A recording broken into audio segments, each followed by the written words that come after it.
Teresa Everett has been named interim chief of the Rochester Fire Department following the upcoming retirement of Chief Felipe Hernandez. She'll be the first woman in the city's history to take this role. Natalie Kuchko sat down with Everett today to learn more about her plans for the future. Natalie joins us now. Well, Everett has served 2 separate terms in the training division of the Rochester Fire Department. She tells us she hopes to build on recruitment efforts, repairing aging facilities throughout the city, and furthering succession planning. This while a nationwide search is underway for a permanent fire chief.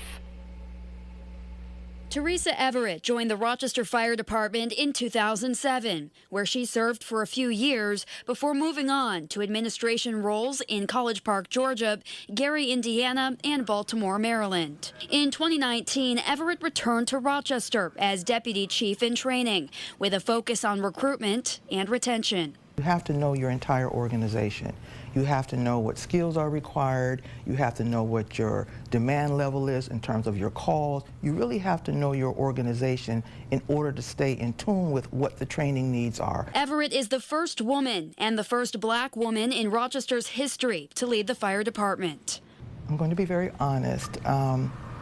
Being a first is not always a happy thing for me. I look at being the representative of a team. I look at it in terms of being a part of like a relay team.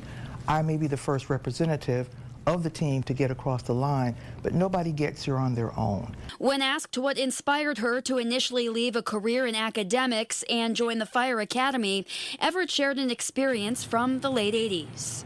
I was actually working at a community college, and I heard a young man say, "I'm so glad that we don't have any women in the fire recruit class. They're only in the police recruit class." And I turned around and said, "Excuse me? Yes, we don't really want women in the fire recruit class." So I rushed right over and signed up. There was a message was sent that women weren't wanted. So that was like a call to respond. Now, as for Everett's predecessor, Chief Felipe Hernandez's retirement is effective tomorrow after more than 2 decades with the department. Everett tells us he will be missed.